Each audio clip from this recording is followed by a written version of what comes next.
Nothing like teaching algebra to kids who think TikTok is a career path to make you question your life choices.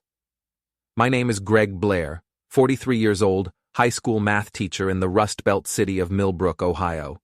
Population 38,000 on a good day, which means everyone knows everyone else's business, except apparently mine. Before we dive deeper into this story, I have one small request. Please subscribe, drop a like, comment, and hit that hype button to boost this channel so more people can discover these incredible Reddit stories. I should have seen it coming. Hell, maybe I did, and just chose to ignore it like a problem student in the back row. My wife Cara had been acting strange for months. Late nights at open houses, secretive phone calls. That way she'd clutch her iPhone like it contained state secrets. She caressed that damn thing more than she'd touched me in the past year. "Dad, you're burning the lasagna again," my 17-year-old daughter Maddie called from the kitchen doorway. She had my dark hair and her mother's sharp eyes, but thankfully my sense of humor instead of Cara's newfound vanity. "It's not burning, it's caramelizing," I said, pulling the bubbling dish from the oven. Very European. Very European disaster, Maddie grinned, settling into her chair. "Where's Mom?" "Another late showing." I tried to keep the bitterness out of my voice. "Some mansion on Elm Street that's been on the market for 6 months?" Maddie gave me that look, the one that said she knew more than she was letting on. Kids always do. They're like emotional bloodhounds, sniffing out tension before the adults even admit it exists. My phone buzzed. Text from Cara. "Running late again. Don't wait up. Big client meeting tomorrow." At 9:30 on a Tuesday night. Right. "Let me guess," Maddie said, not looking up from her plate. "Mom's showing houses to vampires now?" "Apparently the undead have excellent credit scores." We ate in comfortable silence, the kind you only get with family who actually likes each other. Cara used to be part of that equation, back when she sold houses because she enjoyed helping families find homes, not because she was chasing commission checks and whatever else had her attention these days. The real wake-up call came the next morning. Cara was in the shower, and her phone was charging on the nightstand, screen up. A text notification popped up from Troy, complete with the kiss emoji, because apparently we're all 14 years old now. "Can't wait to see you again tonight. He'll never know." My stomach dropped like a failed souffle. But instead of anger, I felt something colder. Clearer. Like when you're solving a complex equation and suddenly all the variables click into place. I memorized the number and went to make coffee, my mind already working through possibilities. 20 years of marriage, 17 years of raising Maddie together, and this is how it ends, with kiss emojis and secret meetings.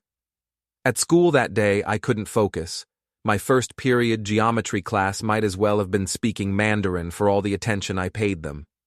During lunch, I found Ray Martinez in his janitor's closet, organizing supplies with the precision of a military quartermaster. "You look like hell, Blair," Ray said without looking up. He'd been at Millbrook High for 15 years, knew every secret, every scandal, every teacher's personal drama before they did. Wife troubles? Is it that obvious? Only to someone who's been there. Ray finally looked at me, his weathered face sympathetic. "You want to talk about it?" "Not yet. But Ray, if you hear any gossip about Cara and some guy named Troy, let me know." Ray's expression darkened. "Troy Mason, the real estate broker with the red Mustang and the ego problem?" My blood went cold. "You know him?" "Know of him. My sister works at First National Bank. Guy's got more debts than sense, but he flashes cash around like he's Donald Trump. Word is he's been getting cozy with some of the married real estate agents in town." The pieces were falling into place with mathematical precision. Troy Mason, flashy broker, red Mustang. Cara's sudden interest in networking events and professional development seminars. The way she'd started dressing differently, wearing perfume to show houses. "Thanks, Ray. I owe you one." Just remember, sometimes the best revenge is living well, but sometimes He grinned wickedly. It's making sure everyone knows exactly what kind of person screwed you over. That evening, Cara came home at 11:15, reeking of wine and men's cologne. She kissed my cheek with the enthusiasm of someone checking a box on a to-do list. "How was the client meeting?" I asked, not looking up from the papers I was grading. "Productive. Very productive." She was already heading upstairs. "Don't stay up too late with those tests." "Wouldn't dream of it." I waited until I heard the shower running, then opened my laptop. A quick Google search revealed everything I needed to know about Troy Mason. 45 years old, divorced, owned Mason Realty on 5th Street. His website featured glamour shots of him leaning against luxury cars, all teeth and hair gel. His Facebook page was a monument to middle-aged desperation, gym selfies, motivational quotes about crushing your goals, and photos of himself at various bars around town, including one from last Tuesday night at Murphy's Tavern. In the background, barely visible but unmistakably there, was my wife. I screenshotted everything. The next day brought confirmation I wasn't looking for but needed anyway. Cara left her phone on the kitchen counter while she showered, and muscle memory from 17 years of marriage had me glancing at it when it buzzed. Another text from Troy, this one more explicit. "Last night was incredible. Can't believe he hasn't figured it out yet. You're wasted on that boring teacher." My hands were steady as I took photos of the conversation thread. Months of messages, plans, inside jokes about my clueless behavior. They'd been meeting at his condo, at hotels, even in my own classroom after hours when Cara had keys to bring him important documents. But the worst part wasn't the affair. It was how they talked about Maddie, about our life, about me, like I was some pathetic obstacle to their grand romance instead of a human being who'd built a life with this woman. That's when the anger finally came. Not the hot, destructive kind that makes you do stupid things, but the cold, calculating fury that makes you do smart ones. I had a plan. Cara thought she was clever, but she'd forgotten one crucial detail. I teach teenagers for a living. I'm professionally trained to spot lies, manipulation, and sneaky behavior.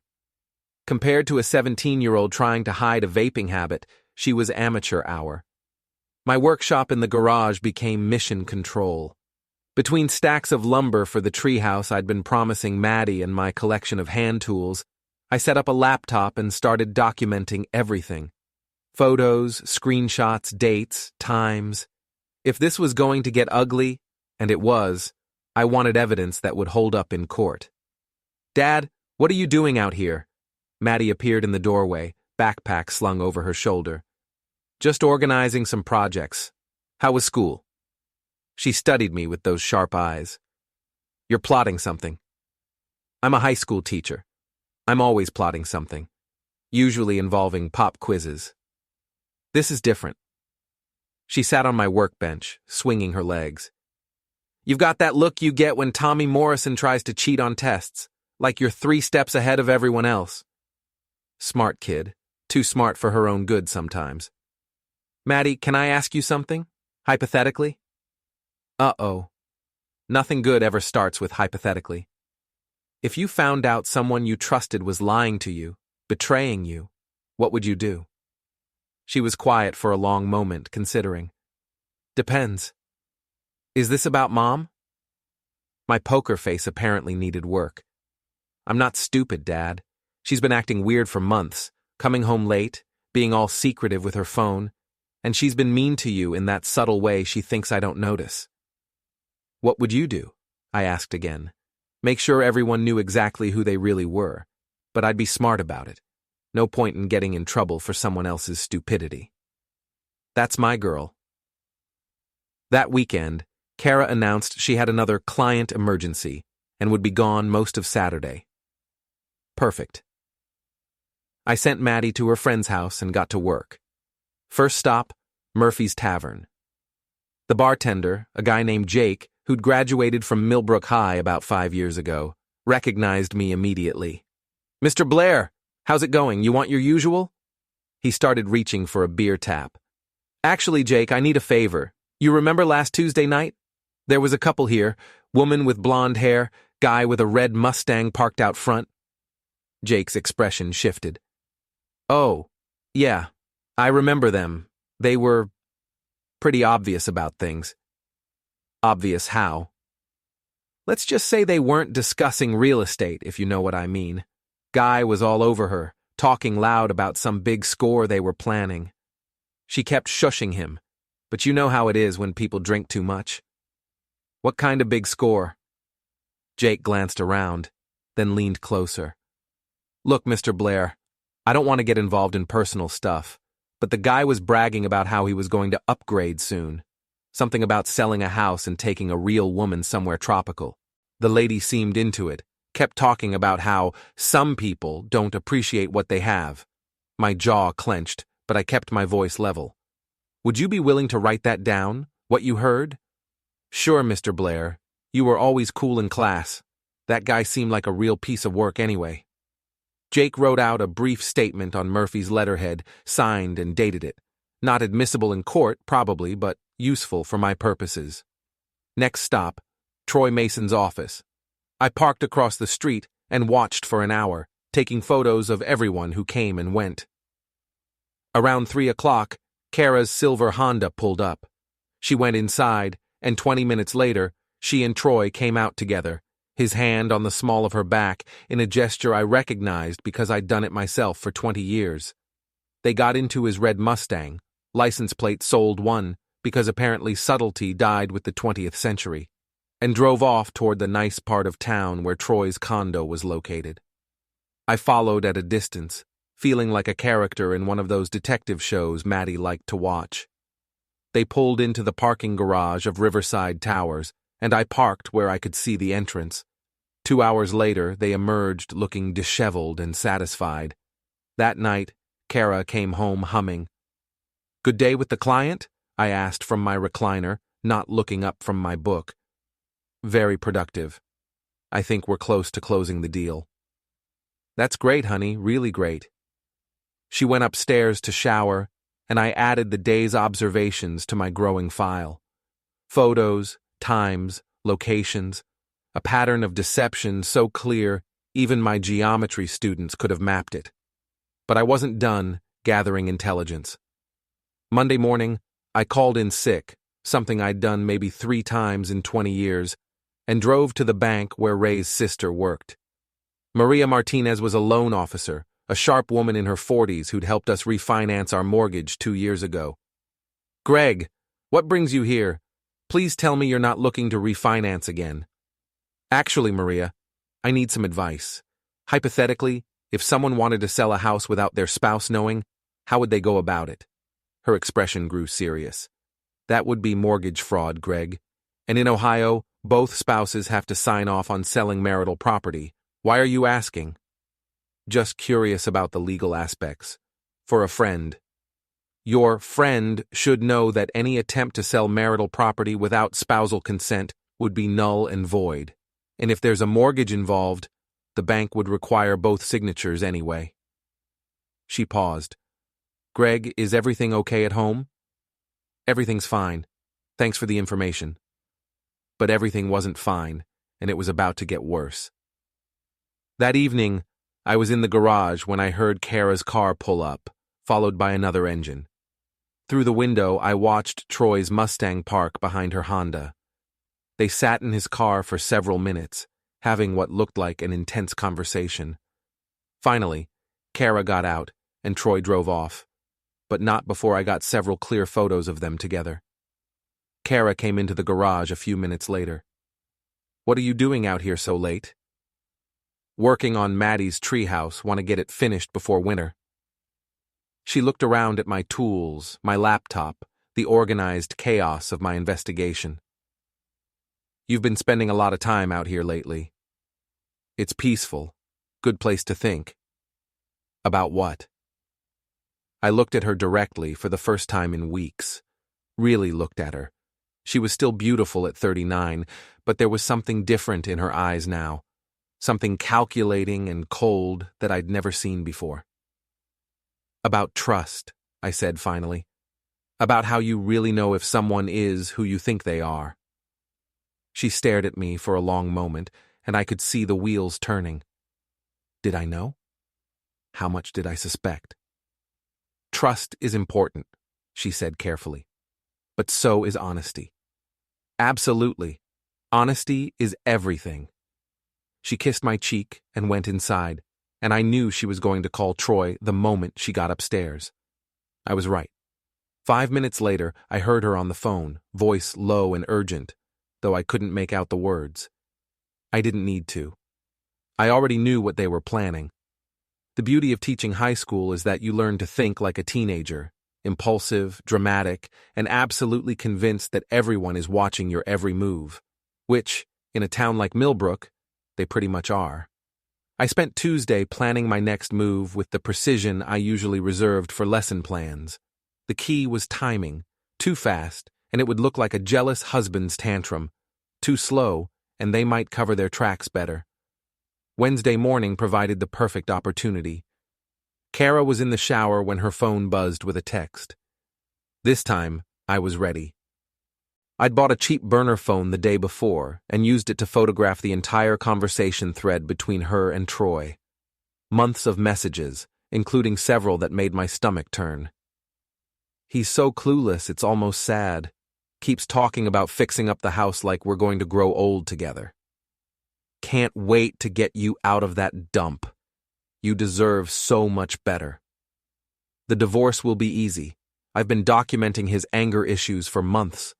Judge will give me everything. That last one stopped me cold.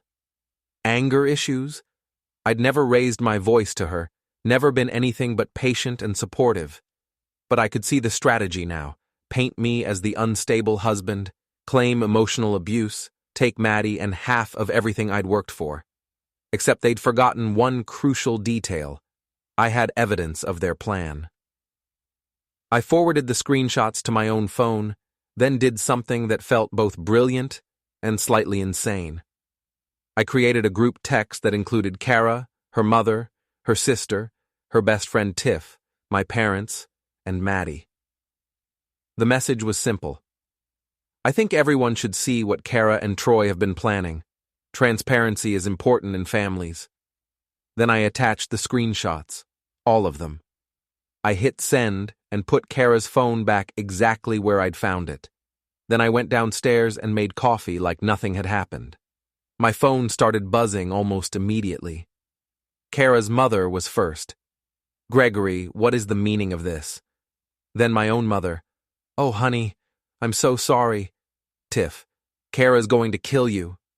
Maddie, Dad, are you okay? I'm coming home. By the time Cara got out of the shower, both our phones were exploding with notifications. I was sitting at the kitchen table, calmly grading papers, when she came downstairs in her bathrobe. Greg, my phone's been... She stopped when she saw her phone screen. 17 missed calls, 43 text messages. She looked at me, and I could see the exact moment she realized what had happened. What did you do? I shared some family news. Thought everyone should be in the loop. Her face went white, then red, then white again. You went through my phone. I didn't have to go very far. You're not exactly subtle. She was scrolling through the messages now, watching her carefully constructed world implode in real time. Her mother's texts alone were devastating. How could you do this to your family? And I raised you better than this. You had no right. I had every right. I'm your husband. Or was, anyway. Cara's phone rang, Troy's name on the screen. She looked at me, then at the phone, clearly torn between answering and pretending this wasn't happening. Go ahead, I said. Answer it. I'm sure he has some great advice for handling this situation. She declined the call. Greg, we need to talk about this rationally. Rationally? Like how you rationally planned to divorce me and take everything? Or how you rationally documented my anger issues that don't exist? Her face crumpled. For a moment, I almost felt sorry for her. Almost. It's not what it looks like. It's exactly what it looks like. The question is, what happens now? Before she could answer, Maddie burst through the front door, still in her school clothes. "Dad!" She ran to me, wrapping her arms around my shoulders. "Are you okay?" "I'm fine, sweetheart." Maddie looked at her mother with an expression I'd never seen before, pure disappointment mixed with anger. "How could you do this to him? To us?" "Maddie, you don't understand." "I understand perfectly. You cheated on Dad and then planned to lie about him to steal everything. I'm 17, not 7. Cara's phone rang again. Troy, persistent as a telemarketer. This time she answered. "Not now, Troy." Even from across the room, I could hear him shouting through the phone, something about damage control and lawyers. "Troy, people know. Everyone knows." More shouting. "No, I can't come over. Greg, he sent the messages to everyone." A pause, then Troy's voice, loud enough for all of us to hear. "That pathetic loser doesn't have the balls to—" I plucked the phone from Cara's hand. "Hi, Troy. Greg Blair here. The pathetic loser." Silence on the other end. "Here's what's going to happen. You're going to stay away from my wife and my family. You're going to find a new career in a different town. And if I see that ridiculous red Mustang anywhere near my house or my daughter's school, we're going to have a very different kind of conversation. You can't threaten me." "I'm not threatening you. I'm explaining consequences. Ask around town about my reputation. Ask my students, my colleagues, anyone who knows me. I'm the most patient, reasonable guy you'll ever meet, right up until I'm not." I hung up and handed the phone back to Cara. "Pack a bag. You can stay at your mother's while we figure this out." "Greg, please, pack a bag." Cara moved in with her mother that afternoon, and I spent the evening with Maddie, ordering pizza and pretending to watch a movie while my phone buzzed constantly with calls and texts from friends, family, and half the town. Word travels fast in Millbrook, especially when it involves sex, betrayal, and public humiliation.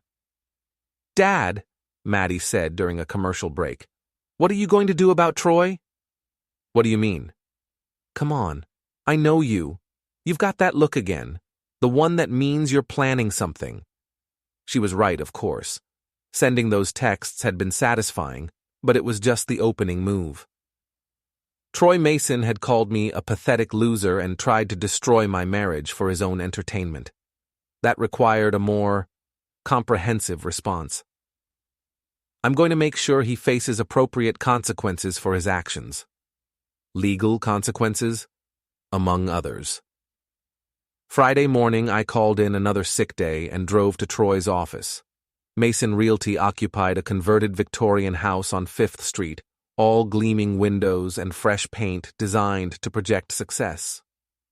Troy's red Mustang was parked out front in a space marked "Reserved for Owner." I walked in like a potential client. The receptionist, a young woman who looked fresh out of college, greeted me with a professional smile. "Can I help you?" "I'd like to speak with Troy Mason about selling my house." "Of course. Let me see if he's available." She disappeared into the back office and I heard muffled voices. A moment later, Troy emerged, all teeth and hair gel, hand extended for a shake. He stopped when he saw me. "You." "Me. Nice office, Troy. Very flashy. Get out." "I'm a potential client. That's no way to treat potential clients." The receptionist looked confused, glancing between us like she was watching a tennis match. "Mr. Mason, is everything all right?" "Everything's fine, Jenny. Mr. Blair was just leaving." "Actually," I said, pulling out my phone, "I wanted to show Jenny something interesting." I opened the screenshots of Troy's texts and held the phone where she could see it. "This is what your boss really thinks about his married clients." Jenny's eyes widened as she read. Troy lunged for my phone, but I was already backing toward the door. "Jenny, you might want to start looking for a new job. This place won't be in business much longer." I left Troy standing in his lobby, face purple with rage, while his receptionist stared at him with newfound understanding. But I wasn't done with him yet. That afternoon, I drove to Riverside Towers and had a conversation with the building manager, a tired-looking man named Pete, who'd probably seen every kind of tenant drama imaginable. "You're here about Troy Mason," he said, before I could introduce myself. "Let me guess, he owes you money?" "Not exactly, but I think you should know what kind of tenant you have." I showed him the screenshots, focusing on the ones where Troy bragged about bringing clients to his condo for private meetings. Pete's expression darkened. "Son of a bitch. We have a strict policy about running businesses out of residential units. I figured you might. And some of these messages, Jesus, he's talking about using the condo for prostitution. I wouldn't go that far, but he's definitely conducting business activities that violate his lease." Pete was already reaching for his phone. "Thanks for bringing this to my attention, Mr. Blair, Greg Blair. Mr. Blair, you just saved me a lot of headaches. We've been getting noise complaints about his unit for months." I left Riverside Towers feeling satisfied. Troy would be getting an eviction notice within the week. But the real masterstroke came that weekend. Cara had texted asking to meet for coffee to discuss our situation like adults. We met at Brewster's, the little cafe downtown where we'd had our first date 22 years ago. The irony wasn't lost on me.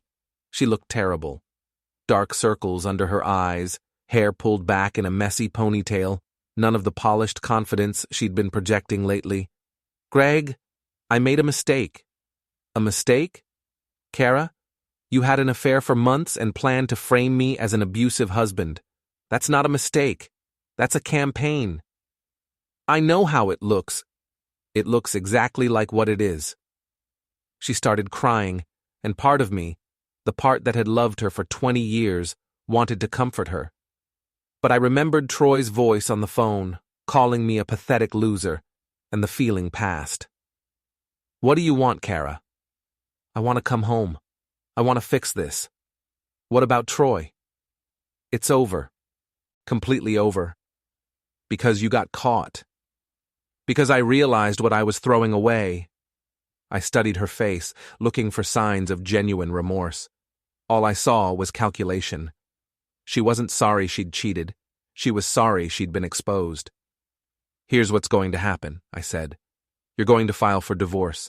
You're going to ask for nothing beyond your personal belongings. You're going to agree to joint custody of Maddie, with her having the final say about where she wants to live." "Greg, I'm not finished. You're also going to write a letter to Principal O'Hara explaining that the rumors about my anger issues are completely false and that you fabricated them during a period of personal crisis." "I can't." "You can, and you will, because if you don't, I'll make sure everyone in town knows exactly what kind of person you really are.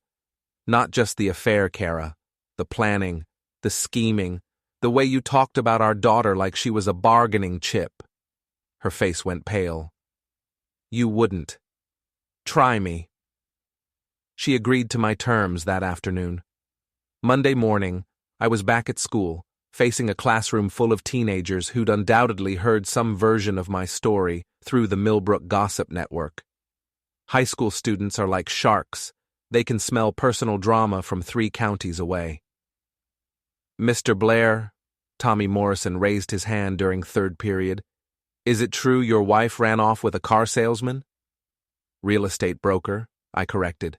"And yes, it's true.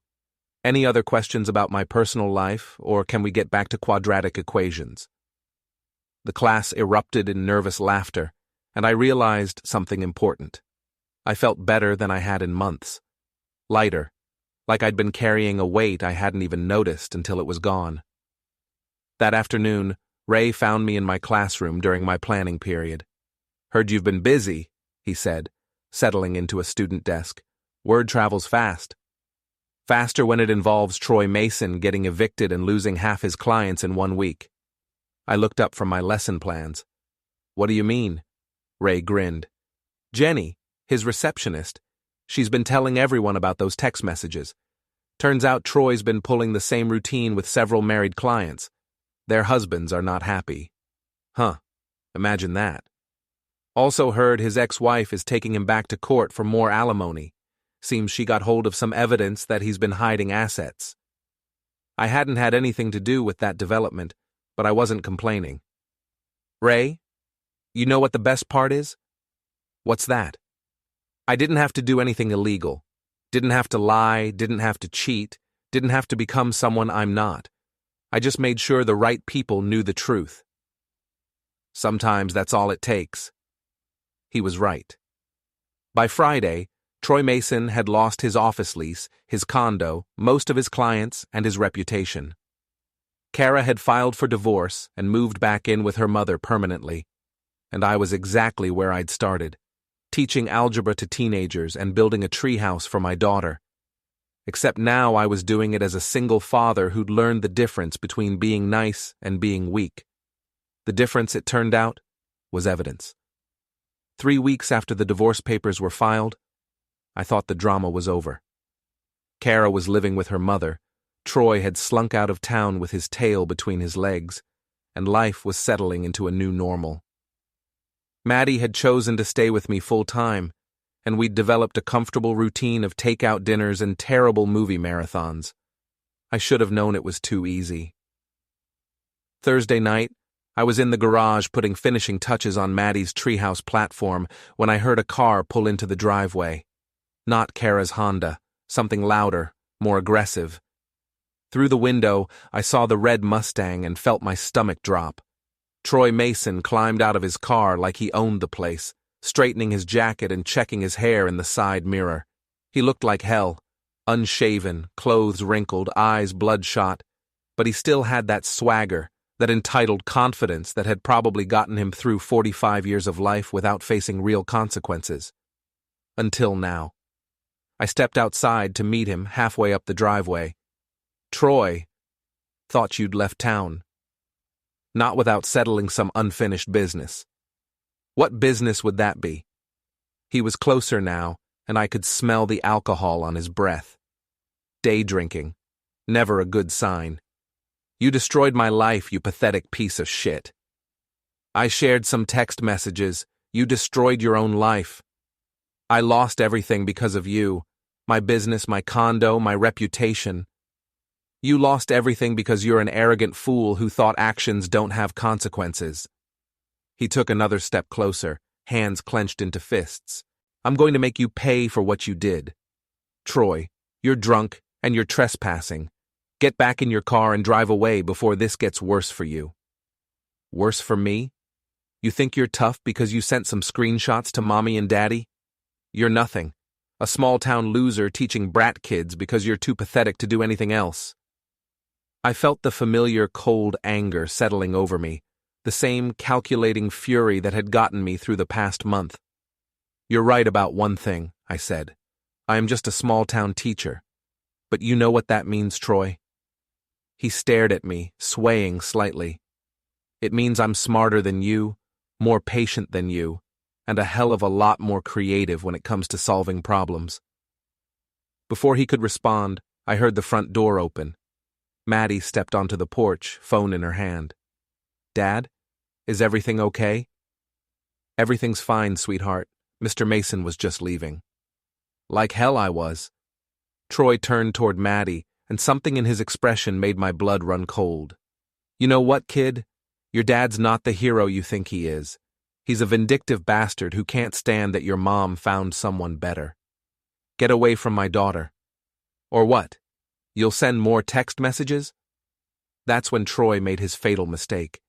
He reached into his jacket and pulled out a gun. Not a big gun, just a small revolver, but in the context of my suburban driveway, with my 17-year-old daughter watching, it might as well have been a cannon. Now we're going to have a real conversation, he said, pointing the weapon at me. I heard Maddie gasp, and every protective instinct I'd ever had kicked into overdrive. Troy, put the gun down. This isn't going to solve anything. It's going to solve everything. You humiliated me, cost me my business, turned the whole town against me. Time to return the favor. Maddie, go inside and call 911. Nobody's calling anyone. Troy swung the gun toward her, and I saw red. Point that thing at me, not her. I'll point it wherever I want. You don't give orders anymore, teacher man. But while Troy was focused on intimidating us with his weapon, he'd forgotten something important. I'd been planning for this possibility, since the day I sent those text messages. Not because I'm paranoid, but because I understand human nature. Push someone hard enough and they'll eventually push back. I'd installed motion sensor cameras around my property 2 weeks ago, hidden but functional. Every word of this conversation was being recorded and automatically uploaded to a cloud server. More importantly, I'd programmed my phone to send an automatic alert to Detective Lisa Hart, my old college friend who now worked for Millbrook PD, anytime the cameras detected unusual activity after dark. She was probably already on her way.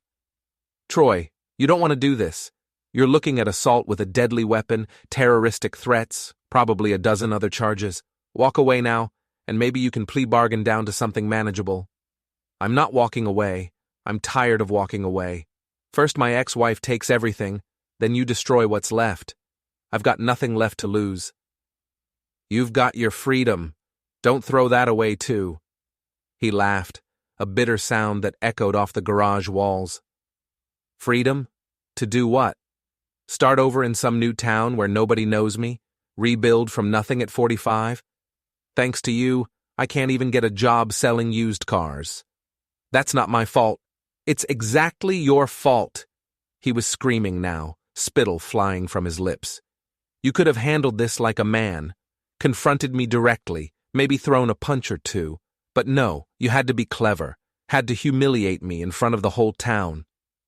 I handled it exactly like a man, a smart man who understands that revenge is a dish best served cold.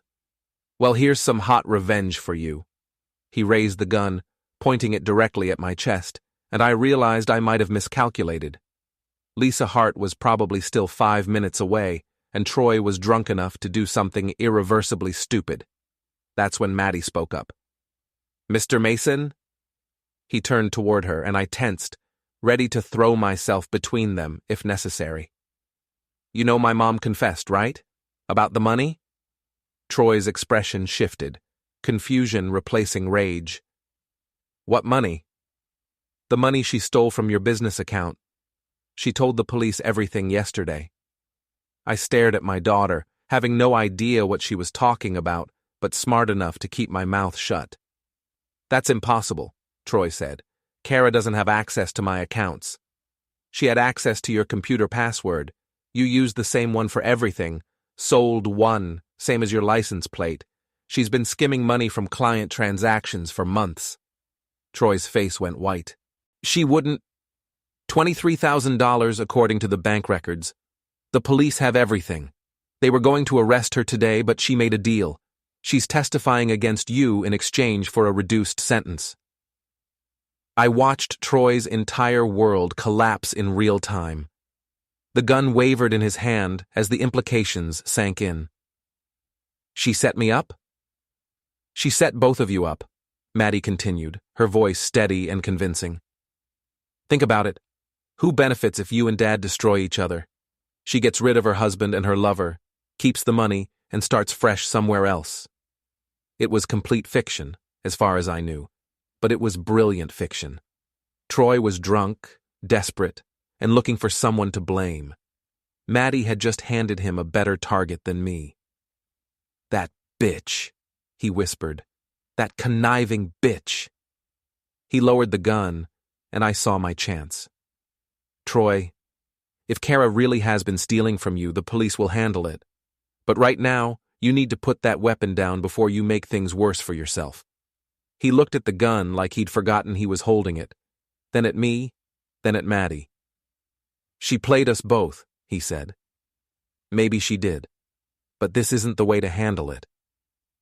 Sirens in the distance, getting closer. Lisa Hart and backup, right on schedule. Troy heard them too. He looked around wildly, like he was considering running, then seemed to deflate. Fuck it, he said, and dropped the gun on the driveway. I kicked it away from him just as 3 police cars pulled up, light bars flashing, officers emerging with weapons drawn. Greg Blair? Detective Lisa Hart approached cautiously, gun trained on Troy. Everyone okay here?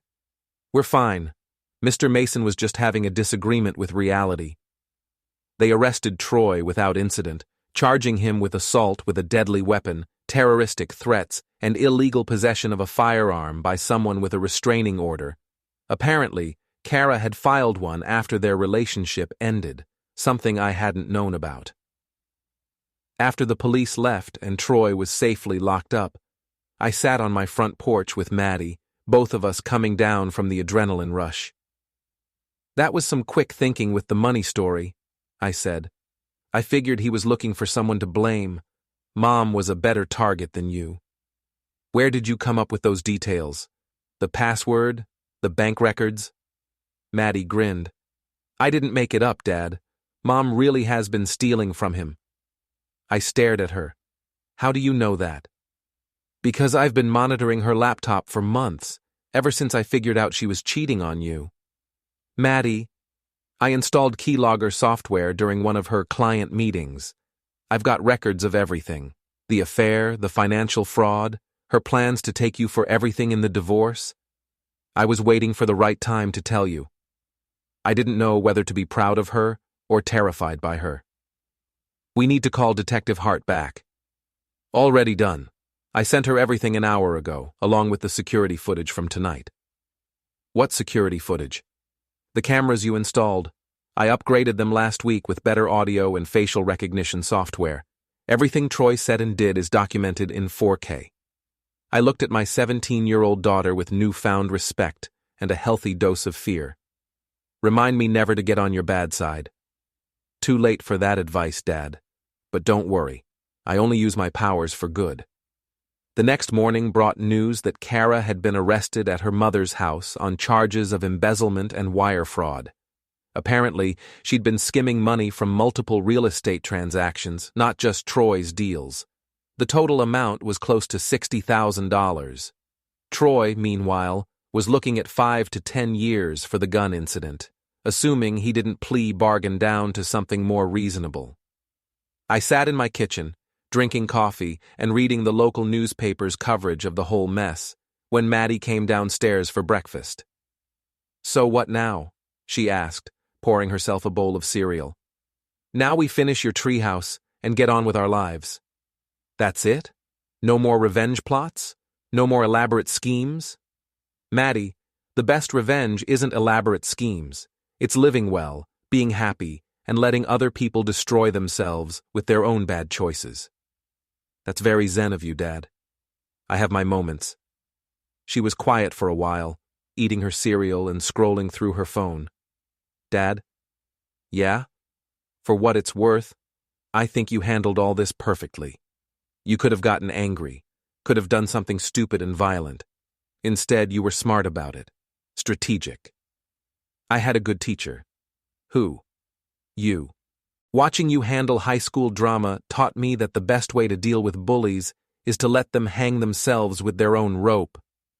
I learned that from you, actually, from watching how you handle problem students." We finished breakfast in comfortable silence, and I realized something important. I wasn't angry anymore. Not at Cara, not at Troy, not at the situation.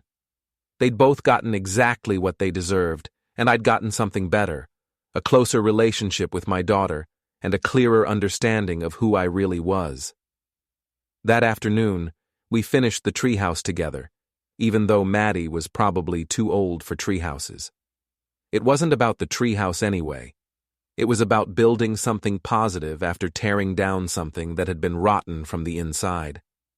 As we hammered the last board into place, Maddie looked at me with a mischievous grin. "You know, Dad, there's one more thing we should probably discuss." "What's that?" "I may have also been monitoring Troy's computer, and his business records, and his tax returns. Maddie, the IRS is going to be very interested in his creative accounting methods. Turns out he's been underreporting income for years." I stared at her, torn between admiration and horror. "Is there anyone in this town whose computer you haven't hacked?" "I prefer the term digital investigation. And no, there isn't. You'd be amazed what people leave unsecured on their networks." "We're going to have a long talk about ethics and legal boundaries." "Sure, Dad. Right after we celebrate the fact that Troy Mason is going to be audited by the federal government." I couldn't help but laugh. My daughter was going to rule the world someday, assuming she didn't accidentally destroy it first. 6 months later, I was sitting in the same kitchen, reading the morning paper, when I came across a small item buried in the local news section. Former real estate broker, sentenced to federal prison. Troy Mason had been convicted on multiple counts of tax evasion, fraud, and weapons charges. He'd been sentenced to 8 years in federal prison and ordered to pay back taxes and penalties totaling over $200,000.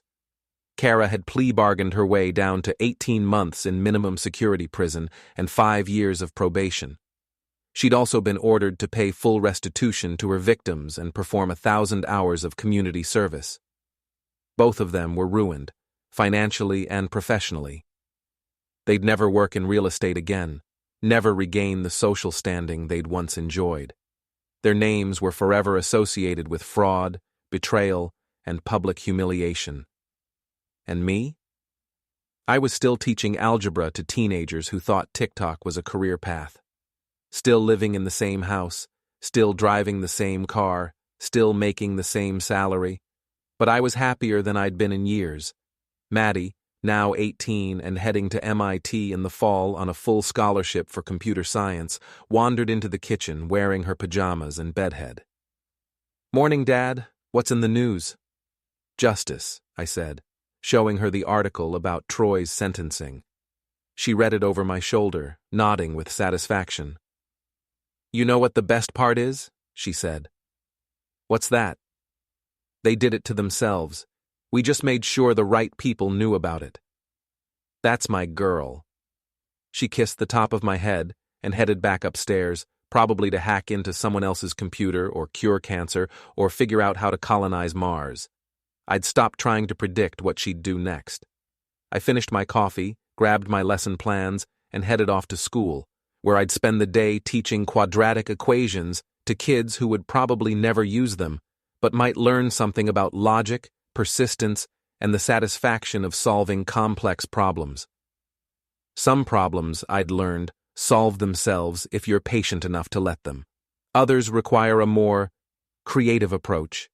But the best revenge, the kind that really matters, isn't about destruction or humiliation or getting even. It's about becoming the person you were meant to be once all the toxic people are out of your life. It's about building tree houses with your daughter and teaching algebra to teenagers and drinking coffee in your own kitchen without wondering who's lying to you. It's about sleeping well at night, knowing that you handled everything with intelligence, integrity, and just enough ruthlessness to protect the people you love. Troy Mason and Cara Blair thought they could destroy me, take everything I'd worked for, and walk away laughing. Instead, they destroyed each other, and I got to watch it happen from the front row. That's not revenge, that's justice. And sometimes, if you're very lucky and very patient, they're the same thing.